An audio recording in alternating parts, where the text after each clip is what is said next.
اعوذ باللہ من الشیطان الرجیم بسم اللہ الرحمن الرحیم قل لو کان معه آلہۃ کما یقولون، تم فرماؤ اگر اس کے ساتھ اور خدا ہوتے، کما یقولون جیسا کہ وہ کہتے ہیں، اذا لابتغوا الی ذی العرش سبیلا، تو انہوں نے عرش کے مالک کی طرف کوئی راہ ڈھونڈ نکالی ہوتی ہے۔ کفار مکہ، مشرکین مکہ اللہ کے سوا کچھ اور بھی معبود مانتے تھے، خدا مانتے تھے۔ اللہ تبارک و تعالیٰ نے ارشاد فرمایا اگر اللہ کے سوا کوئی اور بھی خدا ہوتے تو یہ خدا عرش پہ اللہ تک پہنچنے کی کوشش کرتے۔ دنیا میں آپ دیکھیں نا جی، ایک علاقے کا کوئی اگر بڑا طاقتور شخصیت ہو، کوئی بڑی شخصیت طاقتور، تو وہ کب گوارا کرتی ہے کہ کوئی دوسرا طاقتور اس علاقے میں مجھ سے زیادہ ہو، وہ اس سے آگے بڑھنے کی کوشش کرتا ہے۔ تو یوں آپ دیکھیں گے جس علاقے میں 2-3 طاقتور اکٹھے ہو جائیں تو روز جھگڑے، فساد، کچھ نہ کچھ لگا رہتا ہے حساب کتاب۔ ہر کوئی چاہتا ہے کہ اس علاقے پہ میرا ہی ہولڈ ہو، کسی دوسرے کا نہ ہو۔ تو یوں ہی اگر کوئی خدا اللہ کے سوا اور ہوتا تو وہ بھی کوشش کرتا کہ اس کائنات میں اس کا نظام چل رہا ہے تو میرا بھی چلے۔ سورج وہ مشرق سے طلوع کرتا ہے تو میں مغرب سے طلوع کروں۔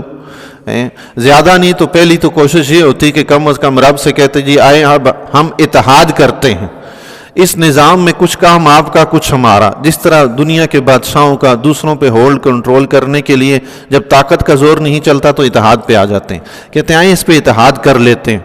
تو وہ اللہ کی بارگاہ میں وہ یوں کہتا کہ آئیں ایسا کرتے ہیں، ہمارے علاقے میں سیب نہیں ہوتے تو اس سال درخت پہ آپ جو ہے وہ کچھ بھی اگا دیں، اللہ تعالیٰ جو درختوں پہ اگاتا ہے تو اگلے سال میں اس پہ سیب اگاؤں گا، میری باری ہوگی۔ ایسا تو ہے ہی نہیں۔ ہر سال ہم دیکھتے ہیں کائنات کا نظام جس طرح چل رہا ہے تو چل رہا ہے۔ ایک درخت پہ سیب اگتا ہے تو سیب ہی ہے، کنو ہے تو کنو ہی ہے، ناشپاتی ہے تو ناشپاتی ہے، انگور ہے تو انگور ہی ہے، اس پہ کوئی دوسرا نہیں اگتا۔ یوں ہی نظام جس طرح چل رہا ہے وہ ایک ہی سمت پہ چل رہا ہے، کوئی اس کو بدل نہیں رہا۔ تو خدا کوئی ہوتا دوسرا کچھ تو کرتا، کچھ تو کر کے دکھاتا، ایسا نہیں ہے۔ پھر دوسرا سسٹم یہ بھی ہوتا ہے کہ بالکل ہی غلبہ حاصل کرنے کی کوشش کرتے ہیں طاقت کے ذریعے۔ ایسا کوئی خدا ہوتا تو آسمان پہ چڑھنے کی کوشش کرتا، رب تک پہنچنے کی کوشش کرتا۔ آپ نے دیکھا دنیا میں ایسا کچھ بھی نہیں ہوا۔ تو رب نے فرمایا یہ تمہارے سوچنے کے لیے ہے، عقل کے لیے ہے کہ کوئی دوسرا خدا نہیں ہے، صرف وہ ایک ہی ہے جو نظام کائنات چلا رہا ہے۔ سبحانہ، وہ پاک ہے، وتعالی اور برتر ہے، اما یقولون جو وہ کہتے ہیں، اللہ کے ساتھ شریک ٹھہراتے ہیں۔ وہ کہتے تھے بارش برسانے کے لیے بھی ایک خدا ہے، رزق دینے کے لیے ایک خدا ہے، دیگر کئی کام کاج تھے، انہوں نے ہر چیز کے لیے الگ الگ خدا گڑھ رکھے تھے۔ بارش یہ برساتا ہے، رزق یہ دیتا ہے، فلاں کام یہ کرتا ہے، فلاں کام یہ کرتا ہے۔ تو رب نے فرمایا اللہ تعالیٰ ان چیزوں سے پاک ہے، وہ جو کچھ بھی کرتا ہے اکیلا ہی کرتا ہے، سب کچھ کرتا ہے۔ دوسرے کی ضرورت اس کو پڑتی ہے جو کمزور ہوتا ہے، اللہ تو کمزور نہیں ہے۔ دوسرے کی ضرورت اس کو پڑتی ہے جو اکیلا کام کر نہ سکتا ہو، رب تو اکیلا کر لیتا ہے، اس کو کسی دوسرے کی ضرورت ہے ہی نہیں۔ اور دوسرے کی ضرورت ہو تو بندہ محتاج ہے، جس کی ضرورت ہے بندہ اس کا محتاج ہوا۔ تو رب تو کسی کا محتاج نہیں ہے، وہ تو محتاج ہونے سے پاک ہے۔ علواً کبیرہ، برتر ہے، بہت بڑا برتر ہے جو کچھ وہ کہتے ہیں، شرک کرتے ہیں۔ تسبح لہ السماوات السبع، اس کی پاکی بولتے ہیں ساتوں آسمان، والارض اور زمینیں، اس کی پاکی تسبیح بیان کرتے ہیں۔ ومن فیہن، اور جو کچھ ان میں ہے وہ سب کے سب اللہ کی تسبیح بیان کرتے ہیں۔ وَإِن مِّن شَيْءٍ إِلَّا يُسَبِّحُ بِحَمْدِهِ، اور دنیا کی کوئی چیز ایسی نہیں ہے جو اس کی تسبیح بیان نہ کرتی ہو، اس کی حمد بیان کرتے ہوئے۔ سبحان اللہ۔ وَلَٰكِن لَّا تَفْقَهُونَ تَسْبِيحَهُمْ، لیکن تم ان کی تسبیح نہیں سمجھ سکتے۔ سبحان اللہ۔ اللہ کائنات کی ہر چیز، اللہ اللہ، ہم اس کی تسبیح نہیں سمجھ سکتے، یہ بھی اس پروردگار کا ہمارے اوپر کرم ہے، ورنہ آپ یقین جانیں گے جی ہر چیز کی تسبیح اگر ہم سننے لگ جاتے تو ہم تو کوئی چیز استعمال بھی نہ کر پاتے۔ ہم تو اپنے رب کی عزت کرتے ہیں نا جی، ہمارے دل میں تو ہمارے رب کا ادب و احترام ہے، ہم اپنے رب سے محبت کرتے ہیں تو اس کے نام سے بھی محبت کرتے ہیں۔ زمین پہ پڑا ہوا کاغذ اگر مل جائے، اس کے اوپر اللہ کا نام لکھا ہوا ہو، تو اٹھا کے کیا کرتے ہیں؟ چومتے ہیں۔ کچھ تو ایسے ہوتے ہیں صاف کر کے وہ کھا بھی لیتے ہیں کہ وہ کئی بار اس کی بےدبی نہ ہو، ہیں جی۔ اللہ اکبر، ہم تو اتنا اللہ کے نام سے محبت کرتے ہیں، اگر اس کے نام کی تسبیح سننے لگ جاتے تو ہم جو چیزیں استعمال کرتے ہیں کیسے استعمال کرتے ہیں؟ ایک پیر صاحب تھے، استاذ المکرم نے واقعہ سنایا تھا، غالباً مولانا جلال الدین رومی رحمۃ اللہ تعالی علیہ نے ذکر فرمایا مثنوی شریف میں۔ مولانا رومی رحمۃ اللہ علیہ مثنوی میں بڑی حکمت بری باتیں ارشاد فرمائی ہیں، سبحان اللہ، بڑی سبق آموز۔ ایک پیر صاحب تھے، ان کا ایک مرید تھا، ان کے پاس رہتا تھا۔ پیر صاحب جو تھے وہ اللہ والے نیک بندے تھے، پہنچی ہوئی ہستی تھے، ولی اللہ تھے۔ انہوں نے اللہ کی تسبیحات وغیرہ کے بارے میں کچھ ذکر فرمایا کہ کائنات کی ہر چیز اس طرح ذکر کرتی ہے، تو مرید جو تھا اس نے کہا حضرت دعا کریں میں ان کی تسبیح سنوں۔ فرمایا نہیں، تم رہنے دو، ایسا کام نہیں کرو۔ تو مرید جو تھا بضد ہو گیا، نہیں آپ میرے لیے دعا کریں تاکہ میں ان کی تسبیح سنوں کہ یہ کس طرح اللہ کی تسبیح بیان کرتی ہیں۔ تو پیر صاحب نے دعا کی یا اس کو کوئی وظیفہ بتایا، اس کو یہ طاقت حاصل ہوگی کہ وہ چیزوں کی تسبیح سننے لگا۔ اب جو آگے بڑھا جوتا اٹھانے کے لیے کہ جوتا پہنوں، تو وہاں سے تسبیح کی آواز آئی، سبحان اللہ۔ اب وہ پریشان ہو گیا کہ جوتا کیسے پہنوں۔ کھانا کھانے کے لیے نوالا اٹھایا تو اس سے سبحان اللہ کی آواز آئی، تو اب میں کیسے کھاؤں؟ یعنی سبحان اللہ۔ لوٹا اٹھایا وضو کرنے کے لیے، اس سے سبحان اللہ کی آوازیں، اب میں اس کو کیسے استعمال کروں؟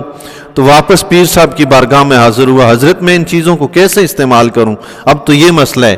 تو آپ نے فرمایا میں نے تمہیں منع کیا تھا نا کہ اللہ کے ہر کام میں حکمت ہے۔ اللہ، میں 2-2.5 سال پہلے گاؤں گیا کشمیر، اپنے وادی نیلم ہمارا علاقہ ہے، میرے تایا زاد بھائی ہیں جو وکیل ہیں، وہاں 8 مقام میں کورٹ میں وکیل ہیں، ماشاءاللہ سے وہاں کا جو بار ہے اس کے صدر بھی ہیں۔ وہ ان سے ملنے کے لیے گیا تو انہوں نے مجھے ایک واقعہ وہاں کا سنایا، بڑا خوبصورت سا واقعہ جو اس سے متصل ہے۔ کہنے لگے یہاں پہ ایک شخص ہے، نوجوان سا ہے، تو وہ بڑا اللہ والا ہے، میں اس کے پاس کبھی کبھی بیٹھتا ہوں تو وہ اس سے باتیں وغیرہ سنتا ہوں۔ اچھا، ان اللہ والوں کے پاس بیٹھیں دل کو سکون بڑا ملتا ہے جی، اللہ والی باتیں کرتے ہیں نا جی، تو اللہ والی باتوں سے سکون ملتا ہے۔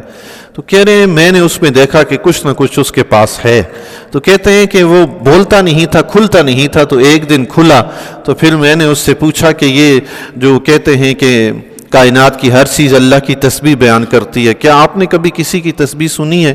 تو اس نے کہا ہاں میں نے سنی ہے، تسبیح میں نے سنی ہے۔ تو کہتے ہیں میں نے پوچھا سب سے زیادہ جو اللہ کی تسبیح بیان کرنے والی ہے وہ کون سی چیز ہے جو اللہ کی بارگاہ میں زیادہ عاجزی انکساری سے تسبیح بیان کرتی ہے؟ تو انہوں نے کہا کہ جی یہ جو پہاڑ ہے نا، پہاڑ، یہ سب سے زیادہ اللہ کی تسبیح جو بیان کرتے ہیں انتہائی عاجزی اور انکساری کے ساتھ، یہ پہاڑ بیان کرتے ہیں۔ اللہ اکبر۔ تو انہوں نے پوچھا وہ کیفیت اب باقی آپ بھی سنتے ہیں؟ کہنے لگے نہیں، مجھ سے ایک غلطی ہوگی تھی تو اب میں نہیں سن پاتا۔ غلطی کیا ہوئی تھی؟ غلطی یہ ہو گئی تھی، تاجر تھے، دکاندار تھے، کہنے لگے غلطی مجھ سے یہ ہوئی کہ میں نے 1 سال زکوٰۃ ادا کرنے میں تاخیر کر دی، مجھ سے یہ سماعت چھن گئی۔ اللہ اکبر۔ ایک بار فرض کی کوتاہی میں، زکوٰۃ فرض ہے، جو ہی فرض ہو اس کو ادا کریں، ایک بار فرض کی کوتاہی میں یہ طاقت چھن گئی تو جو دن بھر فرائض ہی ادا نہ کرتے ہوں تو ان کو مقام ولایت کیسے ملے گا؟ ولی ایسے تھوڑی بنتے ہیں میرے بھائی، مقام ولایت کے لیے اللہ کے فرائض کو ادا کرنا ضروری ہے۔ بہرحال یہ دوسرا ٹاپک ہے۔ تو کائنات کی ہر چیز تسبیح بیان کرتی ہے۔ بخاری شریف کی روایت ہے، حضرت عبداللہ رضی اللہ تعالیٰ عنہ سے روایت ہے، فرماتے ہیں کُنَّا نَسْمَعُ تَسْبِیحَ الطَّعَامِ وَهُوَ یُؤْکَلُ، فرماتے ہیں کھانا کھایا جا رہا ہوتا تھا اور ہم اس سے اللہ کی تسبیح سنا کرتے تھے۔ سبحان اللہ۔ بخاری شریف کی روایت۔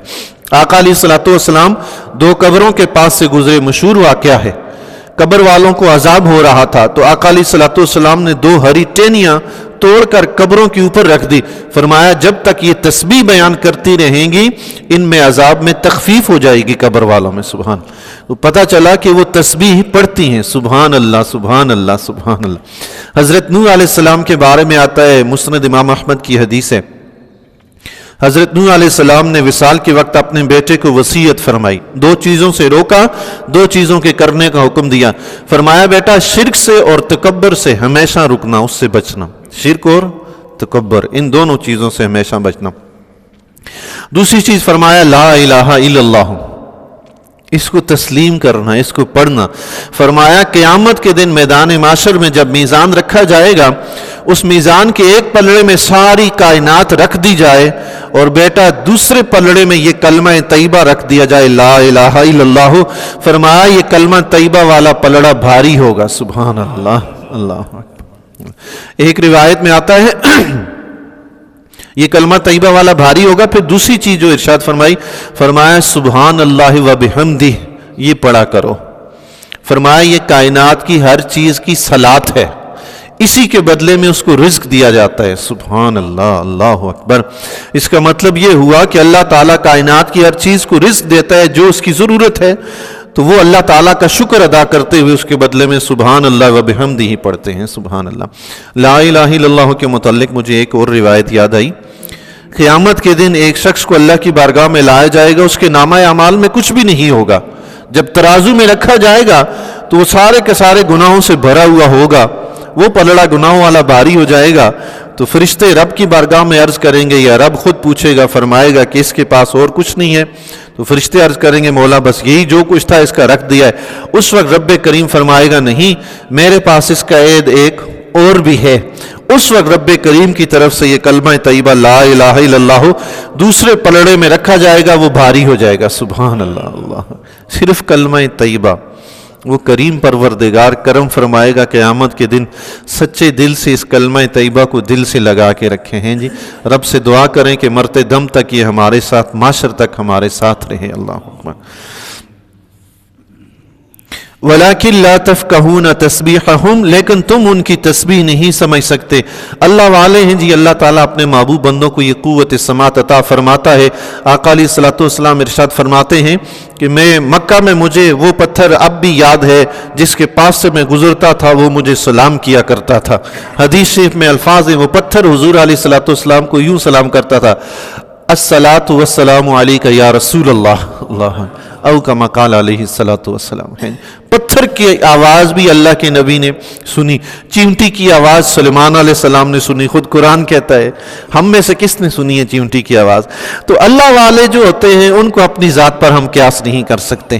اللہ اپنے محبوب بندوں کو، اپنے پیارے بندوں کو بہت سی قوت عطا فرماتا ہے جو ہماری سوچ وہم خیال سے بھی ورا ہوتی ہے جی۔ اللہ انہ کان حلیما غفورا، بے شک وہ حلم والا، بخشنے والا ہے۔ سبحان اللہ، حلیم بھی ہے، غفور بھی ہے۔ اللہ اکبر۔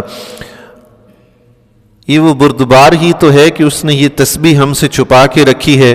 اگر ہر چیز کی تسبیح ہم سن رہے ہوتے تو ہم کیسے کسی چیز کو استعمال کر سکتے تھے؟ یعنی ہمارے لیے تو ایک مسئلہ کھڑا ہو جاتا تھا۔ وہ کریم ہے، اس نے اپنے کرم سے ہمارے اوپر رحم فرمایا۔ اللہ تبارک و تعالی ہمیں قرآن کریم کو اچھی طرح سے پڑھنے سمجھنے کی توفیق عطا فرمائے۔